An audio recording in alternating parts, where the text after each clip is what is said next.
Apple released a bunch of new items this week, from iPhones to MacBooks to displays, and my intention is to explain all the new devices, the changes, before I get my hands on them next week when I'll issue some reviews. So I hope this video is informative, it's good, and that you enjoy it. Let's get right to it.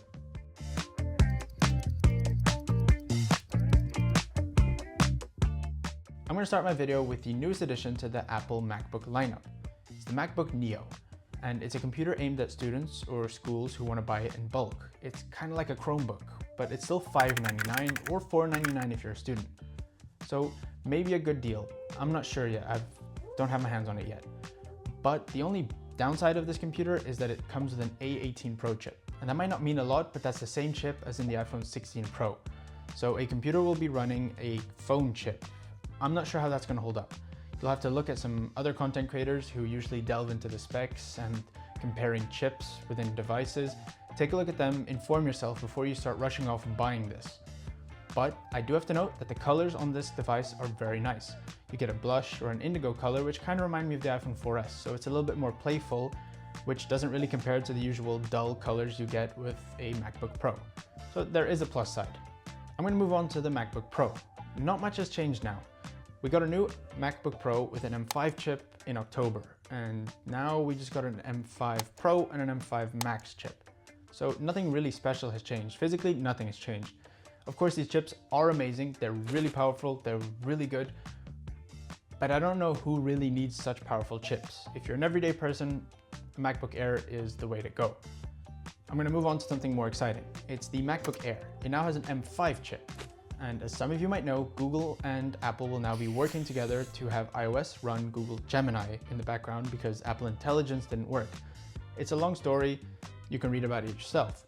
But the M5 chip should enable it a little bit more to handle Google Gemini better, and then hopefully Apple can finally deliver their promise of Apple Intelligence on their devices. As some of you might know, I like the Air a lot. I reviewed it last year, I'm going to review it again. It looks great. It performs really well, and of course with an M5 chip, it's going to be even better. So I will be buying it and I will be reviewing it, so stick around if you are interested in this one. I'll review it next week, of course. I can't review it right now. I don't have my hands on it yet. Moving on to a little bit of a more niche release, it's the Studio Display. This is a brand new device, but it is so expensive that I really do not expect any of my viewers to be buying this. It's $1,600. And that's not even the most expensive one. They have a Studio Display XDR, which is $3,299. Got a better stand, it looks better, yes, I get that. But that's 3 iPhone Pros. That's a lot of money. I will not be buying this, I will not be reviewing it. You'll have to look at some more liquid content creators for this because this is way too expensive to review. Yeah, that's all I can say about it. What could be the most disappointing device released this week is the iPad Air. Not because the iPad Air sucks, it's because they released all these new devices with M5 chips, so you'd expect the iPad Air to also have an M5 chip. But they decided to go for an M4 chip. The previous model of the iPad Air had an M3 chip, but instead of skipping M4 and going directly to M5, they still stuck with an M4 chip. So now you have all these new devices, a complete lineup with M5 chips, and now you have an iPad Air with an M4 chip. So I'm not really sure it's a good buy considering you're buying a new device with an old chip. It's a great chip, don't get me wrong. The M4 chip is 30% better than the M3 chip, according to Apple. But it's kind of weird, you know, you're buying a new device with an old chip. That's my opinion about it. So do your own research, make your own judgments about it, but I'm not going to be reviewing it or buying it. Last but not least is the most surprising device that was released this week, the iPhone 17e. As some of you may know, I reviewed the iPhone 16e last year, and it was a simple device. It was an iPhone 12 with the internals of an iPhone 16 with a single camera.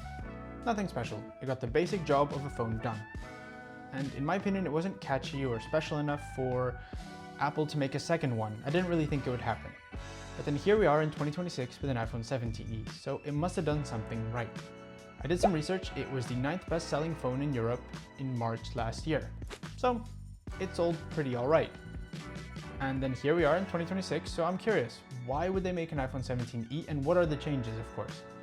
I'm going to be reviewing this device. I'm curious what's new, what's changed, what has improved, if anything. It's got MagSafe, I did read that, so I'm interested in that.